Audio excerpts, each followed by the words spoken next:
क्या पीटीआई की सफों से परवेज इलाही के निकलने की तैयारी? तज्जियाकारों की राय। तज्जियाकारों से सवाल किया गया कि इमरान खान की जनरल रिटायर्ड बाजवा पर तनकीद, क्या परवेज इलाही का इमरान खान को जवाब दुरुस्त है? इसका जवाब देते हुए तज्जियाकारों ने कहा कि इमरान खान ने अपनी रविश जारी रखी तो पीटीआई की सफों से परवेज इलाही निकलते रहेंगे।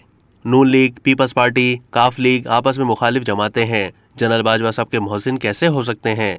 इरशाद भट्टी ने कहा कि जनरल रिटायर्ड कमर जावेद बाजवा पर तनकीद पर परवेज इलाही का इमरान खान को जवाब दुरुस्त है। परवेज इलाही ने दिलचस्प बात ये कही कि असल एहसान फरामोश उस्मान बुज़दार है। परवेज इलाही का जनरल बाजवा की तरफ से जनरल फैज़ की ठुकाई का लफ्ज़ भी बहुत मज़े का है। पीटीआई और पीडीएम में कोई भी शख्स ये नहीं कह सकता कि जनरल बाजवा हमारे मोहसिन नहीं हैं। जनरल बाजवा की एक्सटेंशन पर पीटीआई और पीडीएम दोनों मुत्तफिक थे। इमरान खान सच कह रहे हैं, जनरल बाजवा साथ खड़े रहते तो उनका इक़्तिदार नहीं जाता। इमरान खान कैसे भूल सकते हैं कि एस्टेब्लिशमेंट नहीं होती तो वो इक़्तिदार में भी नहीं आते। परवेज इलाही ही नहीं, पीडीएम क़यादत भी जनरल बाजवा के एहसानात मान रही है। अब तक के लिए इतना ही। मज़ीद मालूमात के लिए डेली जंग के यूट्यूब चैनल को सब्सक्राइब कीजिए।